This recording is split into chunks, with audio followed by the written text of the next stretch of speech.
Om Jnana-timirandhasya Jnananjana Shalakaya Chakshur-militam Yena Tasmai Shri Gurave Namaha. Of the universe, O Lord of the universe, Soul of the universe, Soul of the universe, O personality of the form of the universe, O personality of the form of the universe, please, therefore, sever my tie of affection sever my tie of affection for my kinsmen, the Pandavas and the Vrishnis. Pandavas and the Vrishnis. Purport. A pure devotee of the Lord is ashamed to ask anything in self-interest from the Lord. But the householders are sometimes obliged to ask favors from the Lord, being bound by the tie of family affection. Srimati Kuntidevi was conscious of this fact, and therefore she prayed to the Lord to cut off the affectionate tie from her own kinsmen, the Pandavas and the Vrishnis. The Pandavas are her own sons, and the Vrishnis are the members of her paternal family. Krishna was equally related to both the families. Both the families required the Lord's help because both were dependent devotees of the Lord. Srimati Kuntidevi wished Sri Krishna to remain with her sons the Pandavas, but by his doing so her paternal house would be bereft of the benefit. All these partialities troubled the mind of Kunti, and therefore she desired to cut off the affectionate tie. A pure devotee cuts off the limited ties of affection for his family and widens his activities of devotional service for all forgotten souls. The typical example is the band of 6 Goswamis who followed the path of Lord Chaitanya. All of them belong to the most enlightened and cultured rich families of the higher castes. But for the benefit of the mass of population, they left their comfortable homes and became mendicants. To cut off all family affection means to broaden the field of activities. Without doing this, no one can be qualified as a Brahmana, a king, a public leader, or a devotee of the Lord. The personality of Godhead as an ideal king showed this by example. Sri Ramachandra cut off the tie of affection for his beloved wife to manifest the qualities of an ideal king. Such personalities as a Brahmana, a devotee, a king, or a public leader must be very broad-minded in discharging their respective duties. Srimati Kuntidevi was conscious of this fact, and being weak, she prayed to be free from such bondage of family affection. The Lord is addressed as the Lord of the universe, or the Lord of the universal mind, indicating his all-powerful ability to cut the hard knot of family affection. Therefore, it is sometimes experienced that the Lord, out of his special affinity towards a weak devotee, breaks the family affection by force of circumstances arranged by his all-powerful energy. By doing so, he causes the devotee to become completely dependent on him, and thus clears the path for his going back to Godhead. Kunti's prayer to cut off the tie of family affection so that she can be fully attached to Krishna sounds like a typical prayer of any pure devotee. However, within the context of Kuntidevi saying it, it's very unusual because she's asking to cut off the tie of affection for the Pandavas and the Vrishnis, whereas devotees will pray, let me be attached to such great devotees as the Pandavas and the Vrishnis. If we can develop some attachment for Yudhishthira Maharaj and his brothers, if we can develop attachment for the members of the Vrishni clan, or Krishna himself says about Uddhava, that people are attached to me, I'm attached to my devotees, but I'm attached to you, Uddhava, more than myself or to my devotees. That, what is that? Nacha sankarshano nashriya. How does that verse begin? Natata me priyatama.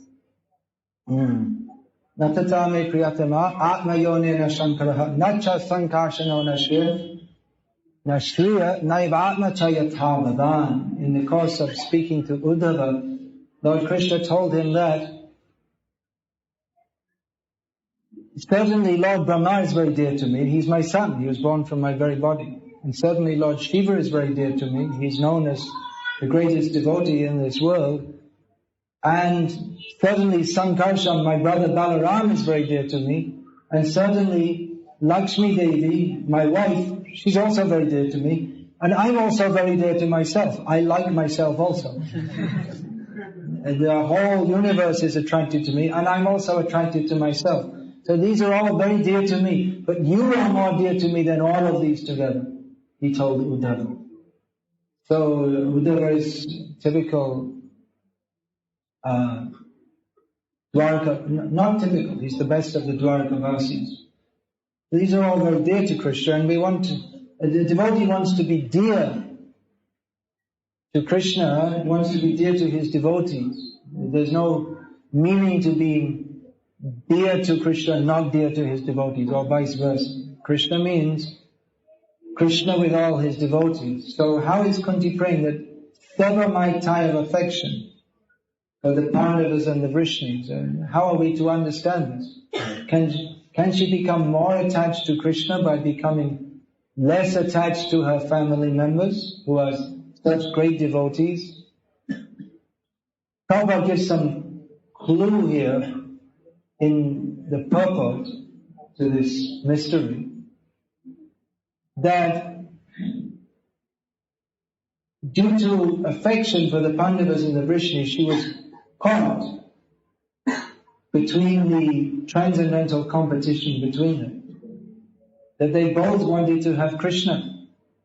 Krishna was residing with the Yadus and the Vrishnis at Dwaraka, but practically he seemed to spend more time at Indraprastha and later Hastinapur with the Pandavas. And Kuntidevi is related to both. She's related by birth to the Vrishnis, and by marriage, she's related to the Pandavas. She's their mother, the wife of Pandu. So when a young girl marries, it's understood she becomes part of the new family. She's no longer really she's no longer part of her birth family. Her real position is her social position is part of the family she marries into. But still, naturally the affection remains. So there was some transcendental competition between the Pandavas and the Vrishnis, that Krishna should remain with us. No, he should remain with us. So if she was favoring the Pandavas, then the Vrishnis would be deprived. If Krishna is with the Pandavas, then the Vrishnis are deprived, and vice versa. So she was in a dilemma. So she was praying to Krishna that you sever my tie, let my affection for you be purely for your pleasure. Let me not be caught in trying to favor one party over the other. Now another consideration here is that the transcendental pastimes of the Lord, the Leela of the Lord, that has this, that's enacted in this material world, it has there's no tinge of mundane feelings, but there is the semblance of it. It may appear to be like that. The Pandavas, it may appear that they were not pure devotees. So why are they so attached to getting a kingdom and getting their kingdom back? Why they could have just chanted Hare Krishna. Why are they so attached to getting their kingdom back? But everything has to be understood from the vantage point of what is Krishna's Leela. Kuntidevi says that your pastimes appear to be human-like, and Chikirshitam terehamalmasya nirnam vidambanam. They appear to be human-like and therefore they are bewildering. It looks as if Krishna is partial to the Pandavas. That he's unnecessarily favoring them over the Kauravas. It appears that Krishna, he made certain tricks to favor the Pandavas and put the Pandavas in position. So if we see from the mundane point of view, it looks like Krishna's partial. But he declares himself that samoham sarva bhuteshu. I'm equal to all. That means he's equal to Duryodhana as he is to Yudhishthira. It doesn't appear to be like that. Name dvesho stina priyaha. I don't see anyone as my enemy, and I don't have any particular partiality to anyone. But it doesn't seem to be like that. It seems that he's partial to the Pandavas, and he's chastising Duryodhana that you're simply a rascal. Why is that? How then can Krishna claim that I am equal to all? I don't see anyone as my dear or anyone as my enemy. That he explains himself. But if anyone approaches me in devotion, I reciprocate with them. Now how, this samoham sarva bhuteshu, I'm equal to all, then how does this balance with Krishna's other statement, yeyatam mam prapadyante tang stataiva bhajami aham? How can these, Krishna, he reciprocates according to how we approach him. That means that Krishna is willing to reciprocate. If Duryodhana had taken the same mood as Yudhishthira, then Krishna would have reciprocated with him thus. But because he didn't, because he acted as an enemy of Yudhishthira, and Yudhishthira was a very dear devotee of Krishna, because Duryodhana took that role of being against Krishna, against Yudhishthira, then Krishna reciprocated. He wasn't blindly reciprocating with Yudhishthira against Duryodhana. He gave Duryodhana a chance also. He told him many times that why you're behaving in a wrong manner, you shouldn't do like this. But Duryodhana always took it as partiality. He said, well, we didn't do anything wrong. Yudhishthira agreed to the game of dice. That it was a cheating game and that they took the kingdom by cheating. They said, well, he agreed to it. He never saw that I did anything wrong. He said, I'm right. Whatever I did was right. That we're kings and we take kingdoms by our different means, and I'm on the throne, and why should I give anything to Yudhishthira? So Krishna reciprocated with him. Anyone who Krishna says, I'm equal to all, I have no particular enemy or friend, but if anyone approaches me in devotion, then I reciprocate accordingly. So actually, in one sense, Krishna is neutral. In another sense, he's also partial. He is partial to his devotees. But he doesn't say that only certain people can be my devotees. It's not like you have to be born a Jew, and then you can, the special chosen race, or one has to be born in a Brahmana caste. There's no such thing. Krishna gives equal opportunity to everybody, but some choose to be his devotees, and some choose to be what they consider to be enemy. Krishna doesn't consider them an enemy. That is proven because Krishna, when he kills, Krishna's killing Putana, Baka, Aga, so it means he's against them, but no, because he gives them the same opportunity as his devotees. In other words, he liberates those who he kills, and thus shows that he loves everybody. But it is necessary to behave with rascals in such a manner that they cannot expand their devilish influence more and more. Otherwise, Krishna is equal to all. But his pastimes, for the sake of them, how can they be Leela? That I was discussing this morning, how Krishna appears to be like one of us. Otherwise, if he shows himself as Vishvesha, Vishvatma, Vishvamurti, if he's always like that, then how is there any Leela? If everyone's just all the time getting up and falling down on the ground, offering obeisances and offering prayers, and now how's Krishna going to drink his mother's milk? How can he do? How can he have that reciprocation? If Yashoda Mai, before she feeds him milk, she offers obeisances to him, then Krishna won't be very happy. If she chastises him, he'll be more happy, because he likes that. The relationship that she is superior, he likes that.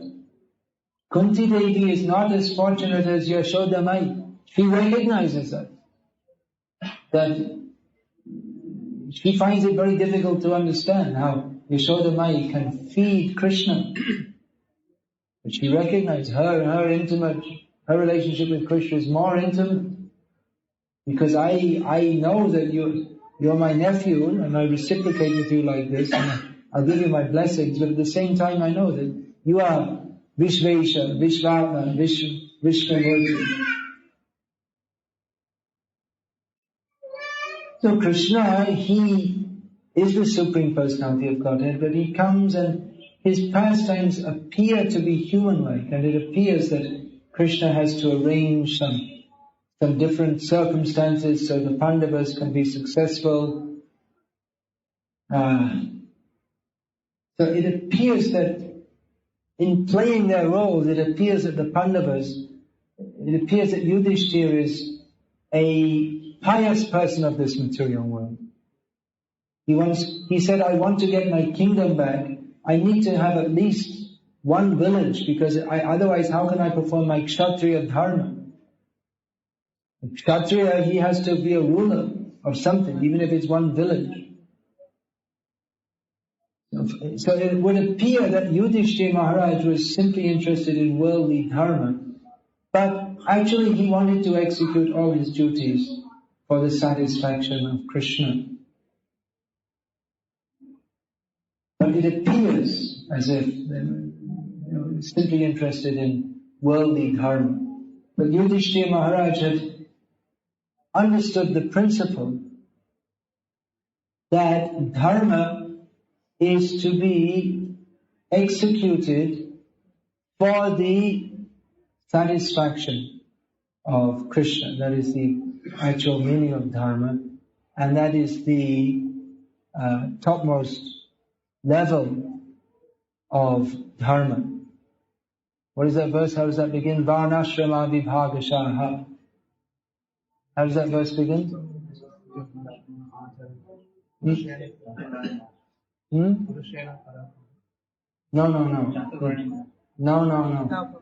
Atapambhya dvijashreshta varnashrama vibhagashaha svanushtithasya dharmasya samsiddhir haritoshanam. So Yudhishthira Maharaj had understood this principle, that as a king, he had a duty to do, to rule over the world, but specifically for upholding the Varnashram institution. Why? So that by performance of their duties in the Varnashram system, people could come to the perfection of the Varnashram system, which is to perform all their activities for the satisfaction of Lord Hari. So it may appear that this is almost, the Varnashram system, we can say it is more or less mundane, but then if the purpose is there, samsiddhir haritoshanam, or if everything is done for the satisfaction of Vishnu, then the Varnashram system becomes, it's a bridge or an interface by which people can perform their worldly duties in a manner that brings them to the spiritual platform of satisfying Lord Hari. So, Kuntidevi also, there's another aspect of Leela, that the devotees, they may think even of their spiritual relationships, they may think of it that, oh, I'm attached to my family. This is an obstacle to worshipping Krishna. Now, the Pandavas and the Vrishnis, they're all great devotees, but if one is thinking of them in mundane terms, or if one is thinking I'm mundanely attached to them, it can be an obstacle also. Even affection for a pure devotee, if it's the wrong kind of affection, it can be an obstacle in our devotional service. That doesn't seem to make any sense, so I'll explain that. If one is mundanely attached to a pure devotee, then that can be an obstacle to one's devotion. Just like Prabhupada's family members, they thought, well, he's our father. And then after Prabhupada left this world, one of his sons made a court case that the ISKCON was a business started by my father, so it should all come to me. He made a court case, and it was accepted in the court, and he wanted to take all the property. He's saying, it's my father, it should come to me. Why should it come to anyone else? And he was challenging that actually Prabhupada wasn't a sannyasi, and so many, I don't know how they can even admit such cases in the court, but it went on for some time. Similarly, we find that Bhaktisiddhanta Saraswati Thakur, generally it's stated that he is the son of Bhaktivinoda Thakur, but he never considered himself that Bhaktivinoda Thakur is my father. He never considered any worldly relationship. And he said that anyone who thinks of Srila Bhaktivinoda Thakur as Baba, as father, Bengali word Baba for father, then if they think like that, then that will become a badha, an obstacle. If we think of Bhaktivinoda Thakur as Baba, that will become a badha, an obstacle in our worship of Radha. Badha, Radha, these are similar words. Because Bhaktivinoda Thakur, he didn't come to this world to produce sons. We give his name in a dynasty, the Datta dynasty. But that is not his actual identity. To consider Srila Bhaktivinoda Thakur as a member of the Hatkola Datta Kayasta Vangsha, that is a misunderstanding, because he is directly a representative of Srimati Radharani. His actual identity is in the inner circle of the maidservants of Radha. So if we think of him as some product of flesh and blood, then that becomes Gurushu Martabhuti, or Vaishnava. Gurushu Naramatir, Vaishnava Martabhuti. To think of a Vaishnava as some person who is born and dies, or to think of Guru as a human being, it is a misunderstanding. And not only a misunderstanding, serious misunderstanding, Naraki Vaisaha. Such a person is possessed of hellish intelligence. So material attachment even to a pure devotee, it's material, it's not spiritual. One may think that, well, the sons of Prabhupada, they're very fortunate. In one sense very fortunate, but very unfortunate, because they didn't appreciate actually who is Prabhupada. They just thought he's the person who provides us rice and dal. That's his job. He's the person his job is to come and give us money, and we shall enjoy rice and dal and biscuits. So they don't understand what is Prabhupada's position, and they misunderstand. Actually, they become more unfortunate.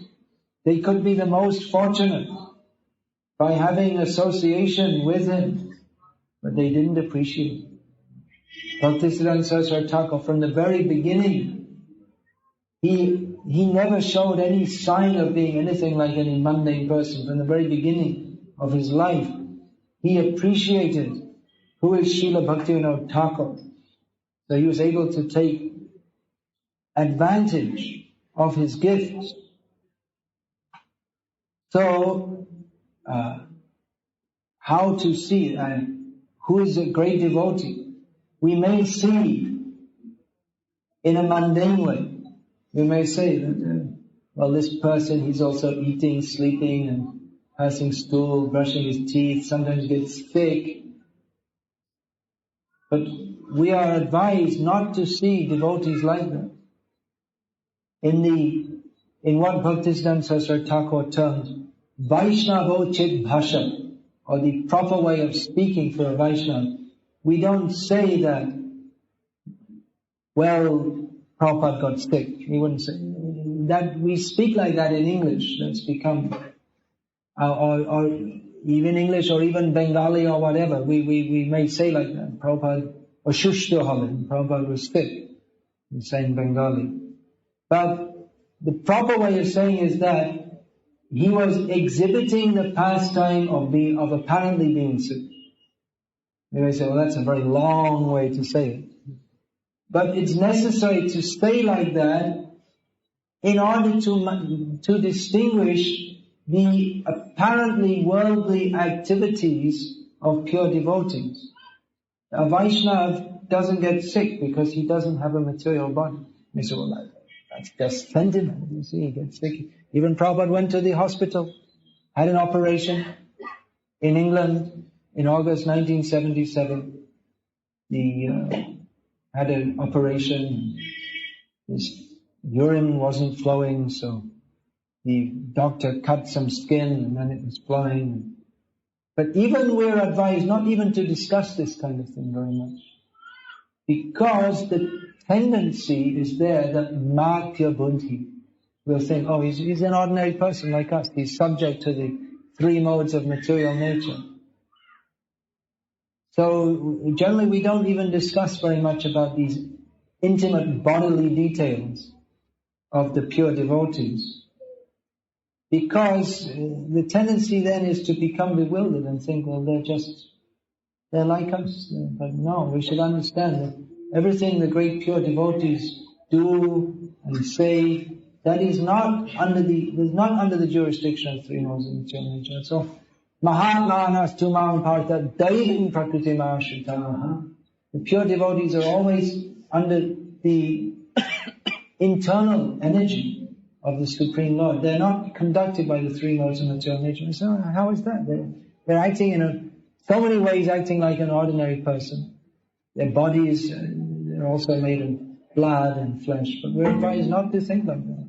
That it may appear that they're acting under the internal energy, external energy, but everything they do, it may be that they're interacting with the external energy, but that is, what they are doing is directed by the internal energy.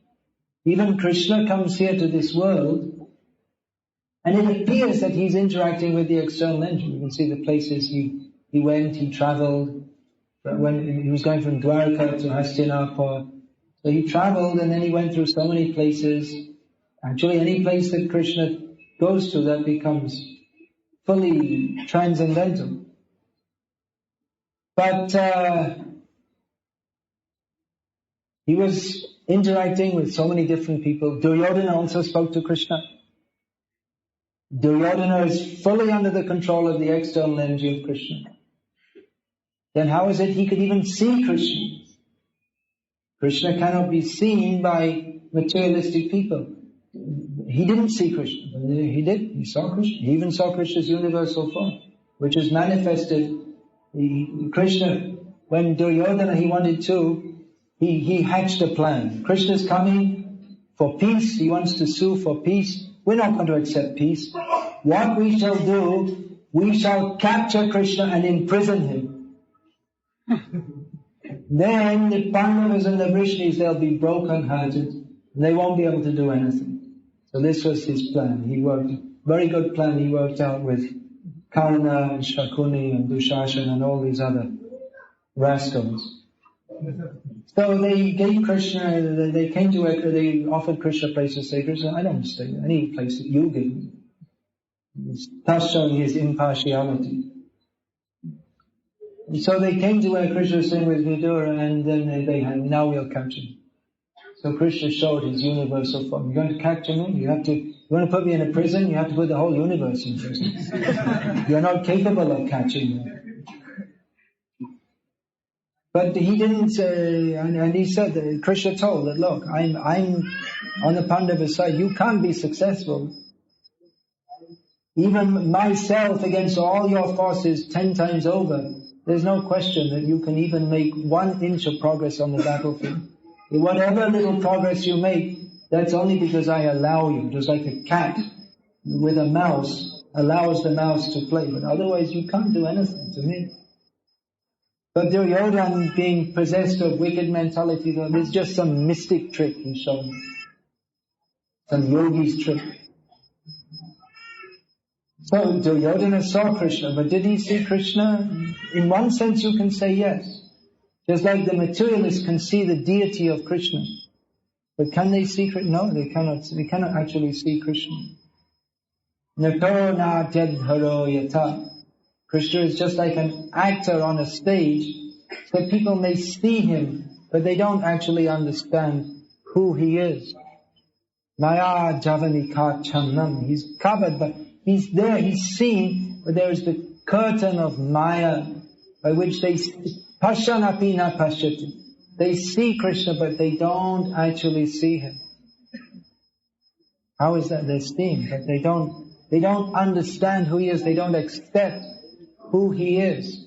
So even though Duryodhana, he sees Krishna, but he doesn't see with Premandana Churita Bhakti Vilochana. Rather he sees with Prem or Irsha. It's the Premanjana, which he sees with Irshanjana. He sees with the salve of hatred and dislike, and not with bhakti vilochana, but with the not with the eyes of bhakti, but with the eyes of abhakti, of non-devotion. So he sees Krishna, but instead of seeing Krishna as Vishvesha, Vishvatma, Vishvamurti, instead of seeing him as Suhridam Sarvabhutanam, instead of seeing him like, this is my enemy, I have to kill him. So he sees Krishna, but his seeing is seeing through the eye of agyan, seeing through the eye of ignorance. So actually Krishna can be seen through the eye of knowledge by understanding who Krishna is. Then we can actually understand. Then we can actually see Krishna. People ask, can you show me God? Yes, but first you have to take training. Otherwise you cannot see. Without training you will see, but you won't be able to understand, which is as good as not seeing. Can you show me DNA molecules? You can show you, but you won't understand it. You have to take training, then you can understand what it is. Otherwise you're seeing it doesn't mean anything to you. You'll just see. What will you see? Your ability to see is hampered by your ignorance. So yes, we can show you DNA. Can you prove DNA molecules exist? Show them to me. You can show, but I don't see the DNA molecules. Of course you don't, you fool, because you don't know what they are. You have to take training, then only you can understand. You say, how do I know it's DNA molecule? Then you have to come and study. We can show me God. This is Krishna. Well, I don't see God. Of course you don't, because you don't have any idea what God is. So how are you going to see it? So, Krishna can be seen, can be understood, can be loved. Krishna should be seen, should be understood, should be loved, but not by any material process. What to speak of Krishna, we cannot even see his devotees unless we see with the proper attitude. This Srila Bhaktivinoda Thakur, one of his, one helper, someone who helped him a lot in his activities, especially in establishing the Mayapur as the appearance place of Chaitanya Mahaprabhu instead of the present town of Navadip. Someone who was very helpful in that activities. There's one prominent Zamindar of Nadia district, Nafa Chandrapal. So after the disappearance of Bhaktivinoda Thakur, he visited Srila Bhaktisiddhanta Saraswati Thakur at the Gaudiya Mount in Calcutta. And Bhaktisiddhanta Saraswati Thakur was talking against this Leela Kirtan, that this singing of very high leelas of Krishna. He was talking against that. This is not meant for everyone in the public. He was saying this is simply farcical, the way it's going on. Then Nafar Pal, he gave an objection, but he said that when Bhaktivinoda Thakur established the first temple at the Jogpit, at the appearance place of Mahaprabhu, that he called a Leela Kirtan party of the same kind that you are criticizing. He called them to perform there. So how are you talking against this? And Bhaktisiddhanta Saraswati Thakur said that Bhaktivinoda Thakur never arranged, he never approved of any such thing. He never arranged such a thing. But Nafar Pal said that well, you were there also, and you saw it, and how can you say? We all saw Bhaktivinoda Thakur. And Bhaktisiddhanta Saraswati Thakur said, you have never seen Bhaktivinoda Thakur. How can you say? I mean, so many times you saw me with him. It's well known that he made me the first secretary of the Navadvip Dham Pracharani Sabha. And you're saying I never saw him.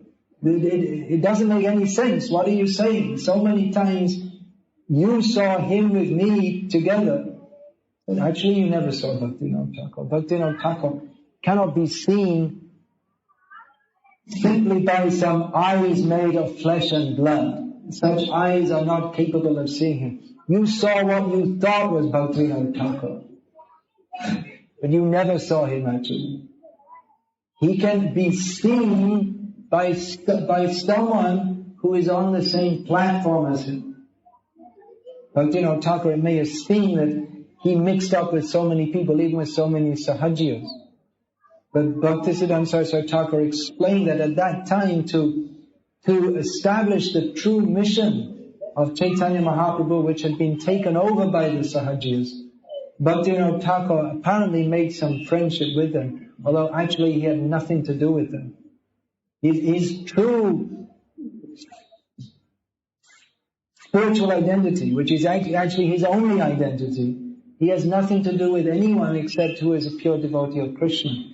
But for his preaching activities, he may have extended himself in the world in various ways.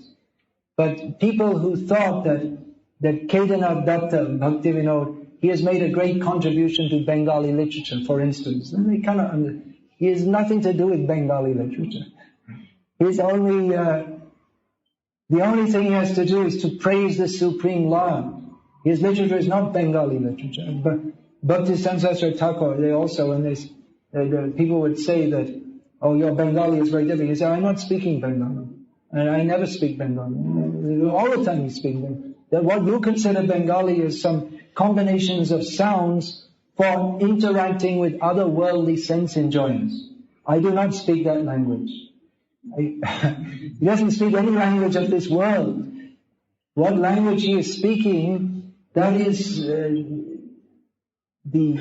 impelled by the Antaranga Shakti, by the internal potency of the Lord. That has nothing to do with this mundane that people learn. Nothing to do with that. What he is speaking is only for the glorification of the Supreme Lord.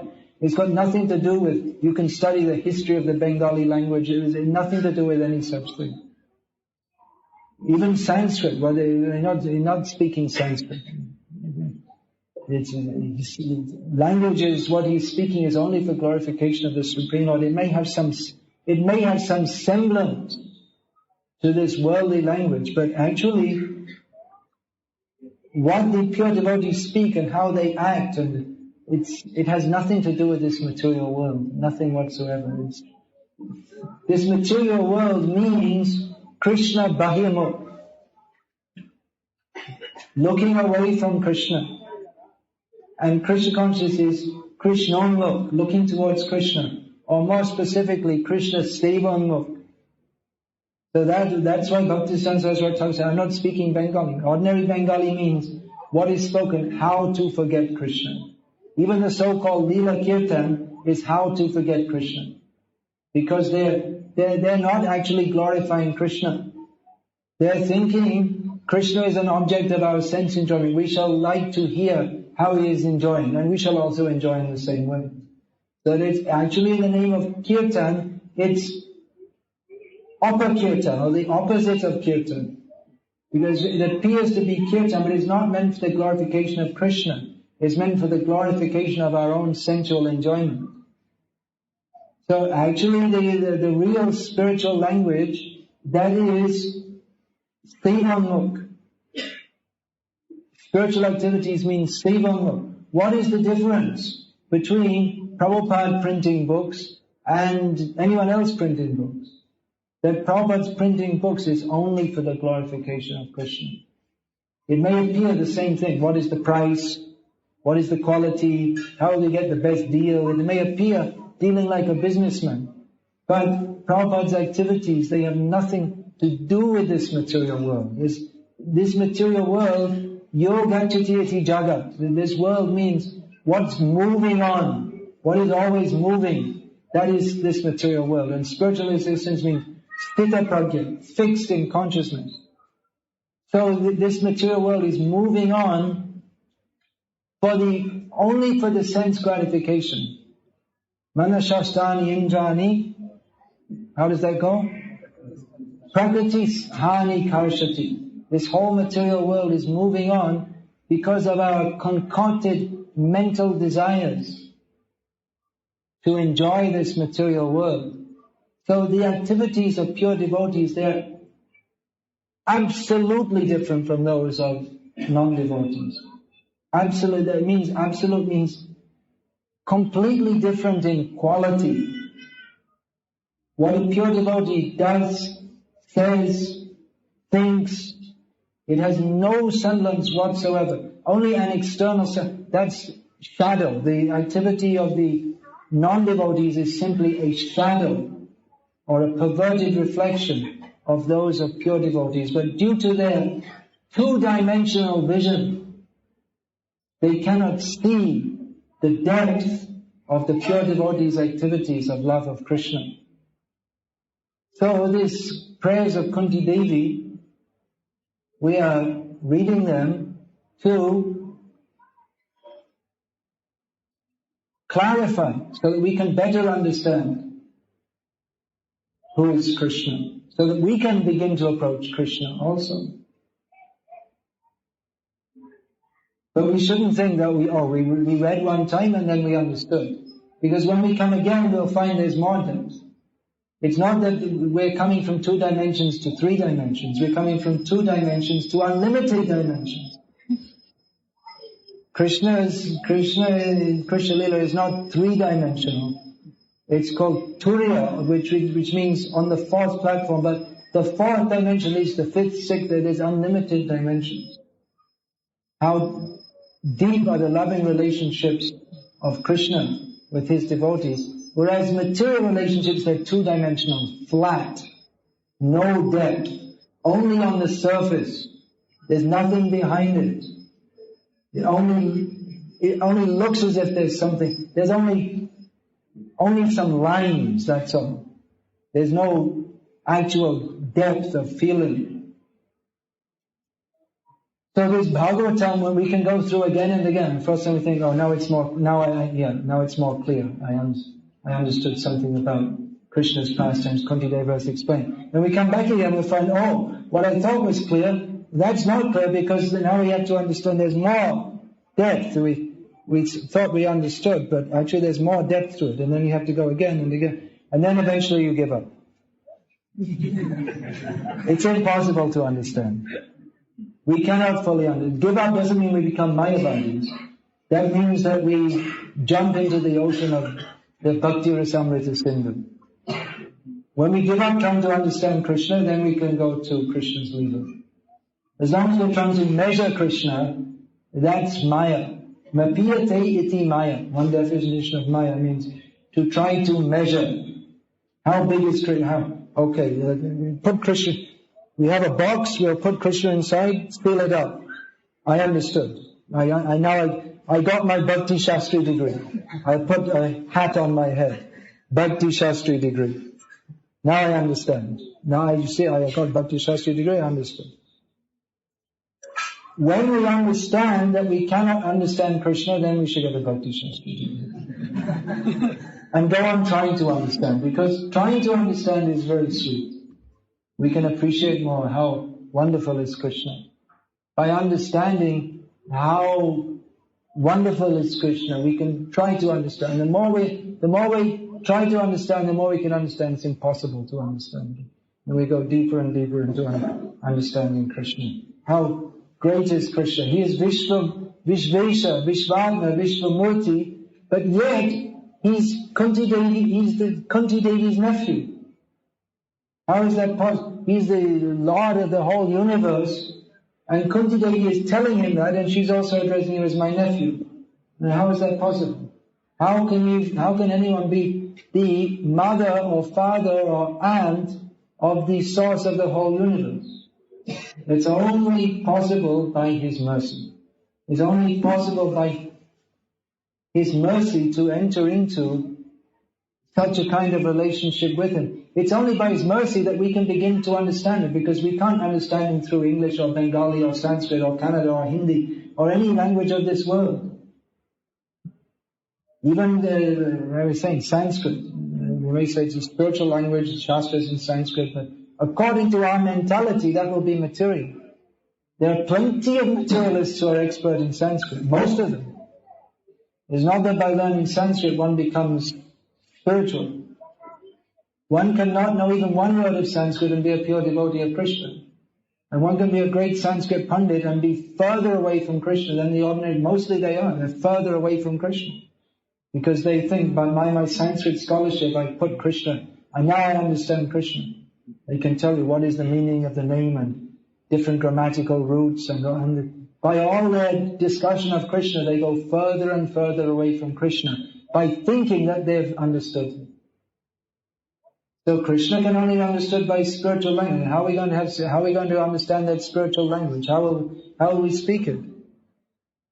How will we begin to converse if you don't know a language? Then that's possible by the mercy of the Lord. That mercy comes by association with His devotees. By association with His devotees, they imbue others with the mood, Sevanmukh, the mood of desire to serve Krishna, by which Krishna becomes revealed. Atashi Krishna Namali Nam Bhavet Grahyan Indra. What's the next word? Sevan Mukhe Hi Jivadam Swayameva Spurati Radha. And what do you speak of understanding? You take one word, this word He in this verse, you can discuss it for 10 years. Sevan Mukhe Hi Jivadam Swayameva Spurati Radha. Krishna reveals Himself to those who are Sevan. Bhaktisiddhanta Saraswati Thakur recommended that you take this verse, put it in a frame and look at it while you're chanting. Because Sevan Mukhe Hi Jivado. What is this chant? Sevan Mukh, this chanting, coming from the tongue. Which kind of tongue can vibrate the holy name of the Lord? A Sevan Mukh tongue can vibrate. Otherwise Duryodhana was also saying the name of Krishna, but the name of Krishna never appeared on the tongue of Duryodhana. He would say Krishna. But that Krishna that he was saying, that Krishna is not Parthasarathi Krishna. That Krishna was the Krishna he conceived of as his enemy. His tongue was not Sevan Mukh. So, by Duryodhana saying the name of Krishna, he will never become purified. He will never understand Krishna Nama Adi. It's not possible. Because his attitude is just the opposite of Sevan Mukh. So while we're coming to hear these Bhagavad-gita, why we hear, we think, well, we've heard all this. I have my Bhakti Shastra because I don't come and study. I don't come here in class anymore. I already did that. You see, when you go to school, and if you're lucky, they teach you 2 plus 2 equals 4 and 2 times 2 equals 4. And then you don't come back 20 years later and do it again. You don't have a refresher course in 2 plus. You learn it and that's it, finished. Then why are we again and again hearing these verses? Some of you are chanting. You remember the verse. And why do we have to listen again and again? Because we're damn fool rascals, that's right. And we don't have an attitude of Sevan Mukta to Krishna. And I'm the biggest fool and rascal, because I'm making a big show of talking all these things. We don't have this attitude, and even in Bhakti, we come and do Bhakti and we think, oh, how everyone will appreciate me. Just the opposite. Instead of thinking how what I do will be appreciable by Krishna and his devotees, we're thinking the others should praise me now. This attitude of Krishna Bahimukh is so deeply rooted that even in our supposed bhakti, then we take it as a chance for our own sense gratification. Such foolishness I have. So we have to hear Hindi, the cutting, this Kuntidevi wants her affection for the Pandavas and the Vrishni, that her apparently material affection, which she doesn't have, but it's Leela, I'm thinking. She wants that cut. So early in the Bhagavatam, we hear this word also, this Vidyate Vidya Grantis. No, what is it? Chinyante Sarva Samshayaha. Vidyate Vidya Grantis. Chinyante Sarva Samshayaha. So these cuts, we have to, the knot on the heart has to be, and the doubts have to be all cut. So we hear this again and again, just so that we can, all this hearing is so that we can attain this mood of fixed up, sevanmukh, the desire to actually serve Krishna, from which everything else comes. That's the only, what is the secret of Krishna consciousness? The secret of Krishna consciousness is Krishna consciousness, to be Krishna conscious. Anukul. Anukul yena Krishna anushilam. Anukul yena Krishna anushilam. What is that anukul? What is the essence of that favorable mood for bhakti? That means sevan mukta, the desire to serve Krishna. Therefore, one name for Radharani is also Anukula. Why is she praised so much? Because Radha Anayaradhitanunam Ishvaro Bhagavan Ishvaro Harihi. She worships him the best. So what is that worship? Ringing a bell? Yeah, that also. But because her whole being is Krishna, only service to Krishna. Everything, service to Krishna. So, Anukulyana Krishna Anushilanam means to take shelter of Radharani, not by running around Govardhan saying, May Gopi Hum, and imitating, as some people do, before they go back to Delhi and switch on their TVs again. But actually taking shelter of Radharani, Daivin Prakriti Mashitaha. That means to imbibe from her the mood of service. Not that we can approach her personally, but by becoming dasanu, gopi bhartuhu, padakamaliyo dasu. By becoming, if we can assist someone who is assisting someone who's assisting someone who's assisting someone who's assisting someone who's assisting someone, in bringing a pot of water for Radharani to bathe Krishna, that will be the perfection. So we have to see, we are here, what's going on up there? What is our link? We have a link, it's called parampara. Now we can serve someone who's serving someone who's serving someone, and then up there, they're dancing with Krishna. And we can also go there to dance with Krishna if we want to serve Krishna. Not that we'll say to Krishna, oh, you dance to my tune. We have to dance to Krishna's tune. So that's what we learn. That's what we come to learn when we come to hear these classes. Hare Krishna. Is there any question or comment or protest?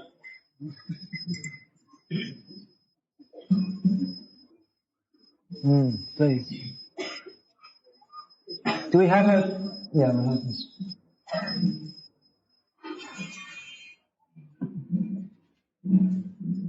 In self-cancer in Srimad Bhagavatam, there are 20 tells that association with a pure devotees, she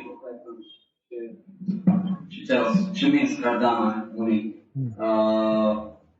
is purifying even when it is performed in a mood of self-purification. That's the verse. So how to understand what she means by that, relating to what we have told in previously in the class. That well, first you have to understand what association means. Just like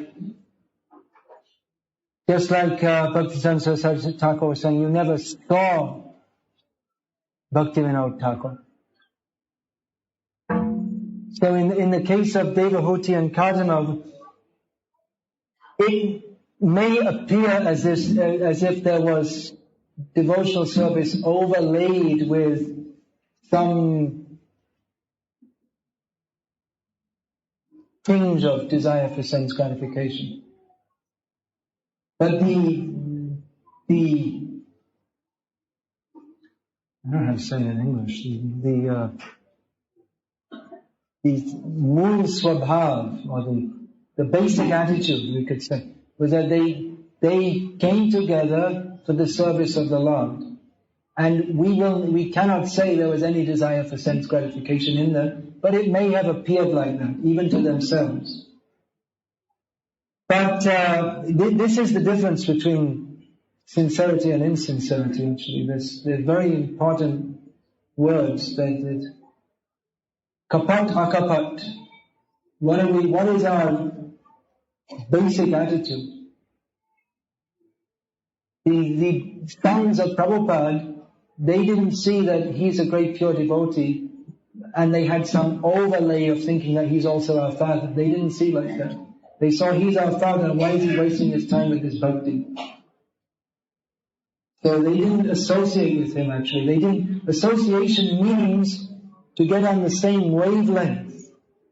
But they had no actual, they didn't contact Prabhupada. They had contact with what they saw as Abhay Charan Day. They didn't have any contact with Abhay Charan Aravinda Das, later A.C. Bhaktivedanta Swami Prabhupada. They didn't want to have contact. In the case of Natha Chandra Pal, I don't know exactly because I don't know enough about him. But many people may have supported Bhaktivinoda Thakur as he himself. You could say in some senses he came down to the level. So they may have thought that, yes, we're doing great service for Bengali culture by promoting Vaishnavism, or we're doing something to revive the glories of the great Bengali saint, Chaitanya Mahaprabhu. So with such an attitude, they couldn't actually understand Bhaktivinoda Thakur, even though he engaged them in helping him. It all depends on the attitude. Association with devotees doesn't necessarily mean living in the same room as them. It doesn't necessarily mean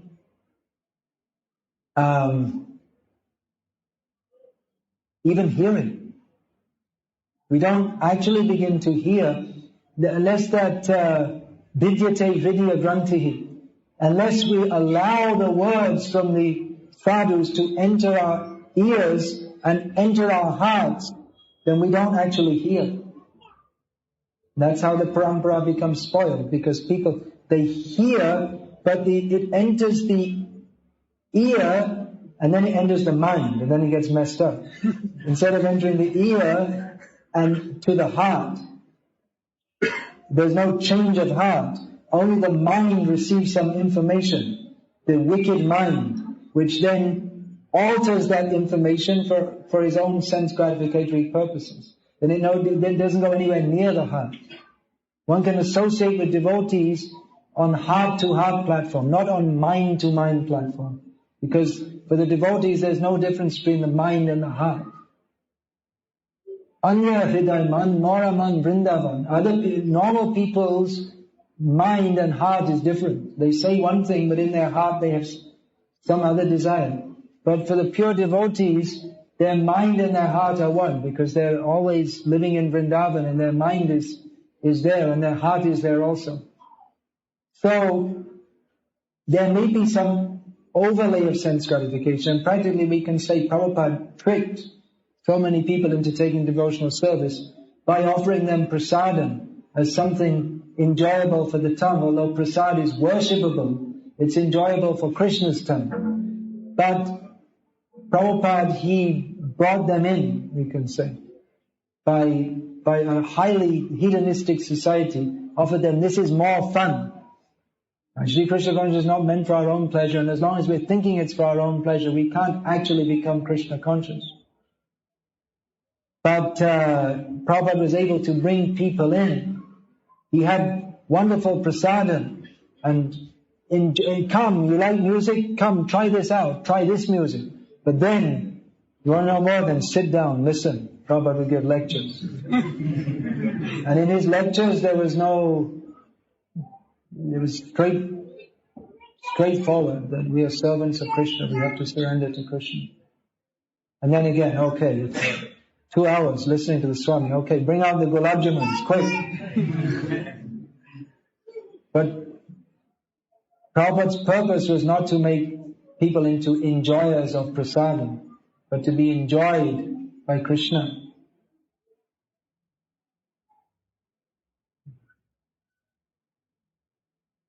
Think about that with your transcendental intelligence. Maybe you can tell more about it later. Many times there are so many topics, then in course of time Krishna will reveal. Not everything can be understood at once, and everything cannot be understood at any point in time.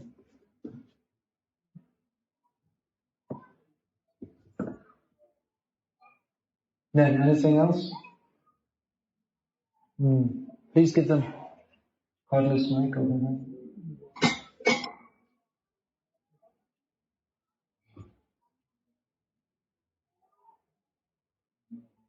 Just one other point, that one may be benefited by association with devotees, even with an attitude of sense gratification, but the real association doesn't begin until that overlay of sense gratification is out. And if we think that therefore I can maintain an attitude of sense gratification, then we'll always remain, we won't have very close association, we'll always remain separated from them actually.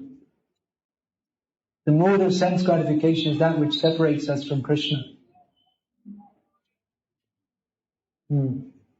Maharaj, you were mentioning about the fourth dimension, Turiya, and also you mentioned about two dimension. About what was the other thing, sorry? We see things on two dimension. Turiya state you were mentioning on two dimension. Is that the two dimension is speaking only on the Jagrati and Sushupti? No, with these eyes we see three dimensions, but I was giving that as an example. Just like people, if they see only in two dimensions, they cannot imagine what is depth. So in the same way, we may see Krishna's pastimes at a certain level, but we don't see the depth of that. So it's as if we're seeing, but our ability to understand is very much limited because we didn't enter into the broader dimension of the world of service. And then if we don't enter the world of service, the world of bhakti, then we'll see Krishna as part of this world. And we'll ascribe his motives to materialistic motives like us. And we'll see Krishna as someone to be a materialist, just like a devotee sees everything in the world to be engaged in Krishna's service and everything in relationship with Krishna. And a non-devotee sees everything in the world should be engaged for my sense gratification, and everything in this world is in relationship to me. So a materialistic person sees Krishna and his pastimes as something for my enjoyment, or he may see something, the materialist sees friends and enemies. Friends are those who help my sense gratification, and enemies are those who obstruct my sense gratification. So if Krishna is an obstruction in my sense gratification, then he's my enemy. Like Duryodhana was trying to take this nice food, take this nice palace. And Krishna wasn't interested. He said, you want to get my friendship for your own personal ends. I won't accept this because your attitude is not devotional. So that two-dimensional vision I was giving as an example, that we cannot see Krishna. We think we see Krishna, but maybe we can say seeing, but very shallow.